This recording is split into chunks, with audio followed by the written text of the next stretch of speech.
Assalamualaikum warahmatullahi wabarakatuh. Kami dari kelompok 10 akan menjelaskan optimalisasi utilasi memori. Apa itu optimalisasi utilasi memori? Dalam sistem komputer, memori merupakan salah satu sumber daya utama yang sangat penting dalam menjalankan berbagai proses. Pengelolaan memori yang efisien menjadi kunci untuk menjamin kinerja sistem tetap optimal, terutama ketika banyak aplikasi berjalan secara bersamaan. Optimalisasi utilasi memori adalah proses meningkatkan efisiensi penggunaan memori agar sistem dapat bekerja dengan cepat, stabil, dan hemat sumber daya. Tujuan dari optimalisasi ini adalah untuk meminimalkan pemborosan memori, menghindari kondisi kehabisan memori atau memory exhaustion, serta memastikan bahwa memori yang tersedia dapat digunakan secara efektif oleh berbagai aplikasi dan proses. Ada tiga macam, ada overlay, dynamic loading, dan dynamic linking. Overlay adalah teknik pemrograman yang digunakan untuk menjalankan program besar pada memori yang kecil.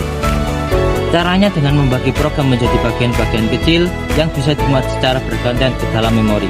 Ciri-ciri dan penggunaan: digunakan pada sistem dengan memori terbatas, cocok untuk manajemen memori partisi statis. Hanya bagian program yang diperlukan yang dimuat, lainnya ditambah bila perlu. Yang kedua ada dynamic loading. Dynamic loading adalah teknik pemrograman di mana bagian program baru dimuat ke memori saat benar-benar dibutuhkan. Keunggulannya adalah lebih efisien dalam menggunakan memori. Bagian program yang tidak digunakan tidak perlu dimuat ke memori. Ada dynamic linking. Dynamic linking adalah teknik di mana program tidak langsung memasukkan semua kode pustaka atau library ke dalam dirinya, melainkan melakukan linking, pengaitan ke pustaka eksternal saat dijalankan. Keunggulannya menghemat memori karena pustaka yang sama bisa digunakan bersama oleh banyak program. Virtual memory adalah teknik manajemen memori yang memungkinkan bisa menggunakan memori sekunder atau disk, seolah-olah itu adalah bagian dari memori utama atau RAM.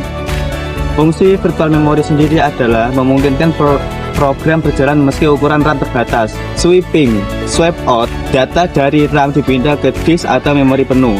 Yang kedua ada swipe in, data dari disk diambil kembali ke RAM saat dibutuhkan.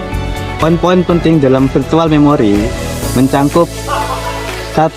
Swap space adalah area di penyimpanan sebagai ekstensi memori utama. Yang kedua, swap space bisa berupa berkas atau partisi khusus. Yang ketiga, unit terkecil yang dipindahkan dalam pack. Yang keempat, lazy wiper, hanya memindahkan pack ke memori saat benar-benar dibutuhkan.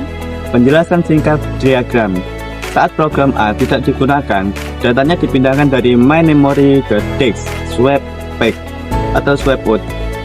Sebaliknya, program B yang akan dijalankan mengambil kembali datanya dari disk ke main memory atau swap in.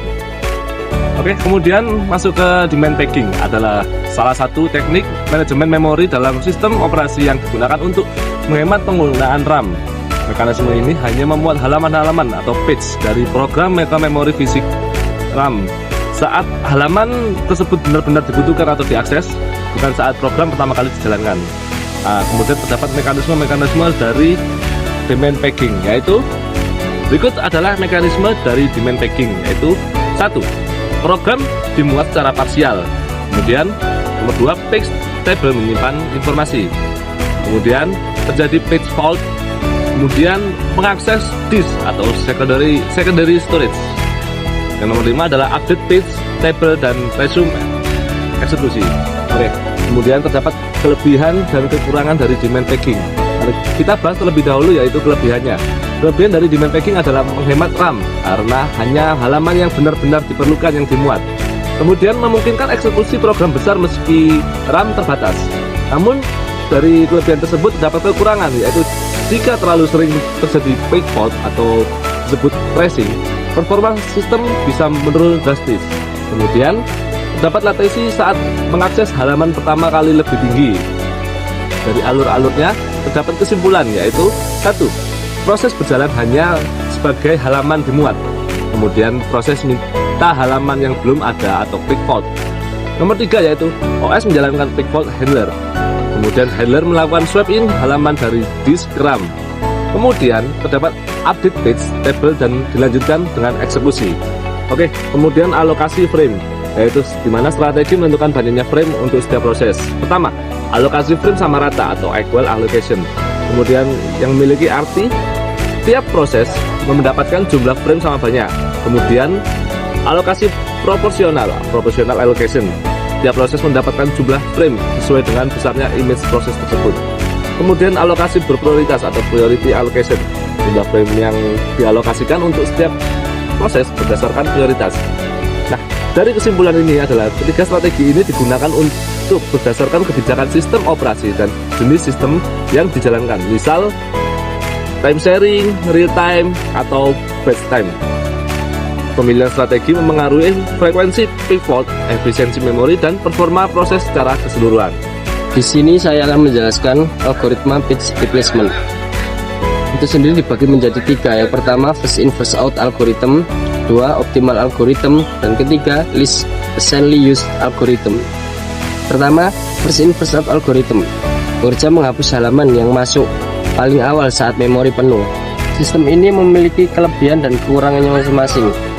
Pertama, kelebihan first in first out algorithm sederhana dan mudah diimplementasikan. Kekurangannya tidak memperhitungkan frekuensi atau waktu pengguna halaman. Kedua, optimal algorithm. Sistem ini bekerja menghapus halaman yang tidak akan digunakan untuk waktu terlama di masa depan. Sistem ini juga memiliki kelebihannya, memberikan jumlah page fault, dan memiliki kekurangan juga, tidak bisa digunakan secara nyata. Lalu ketiga, least essentially used algorithm. Sistem ini bekerja menghapus halaman yang paling lama tidak digunakan. Juga memiliki kelebihannya lebih realistis dibanding optimal algorithm, dan kekurangannya lebih kompleks secara implementasi.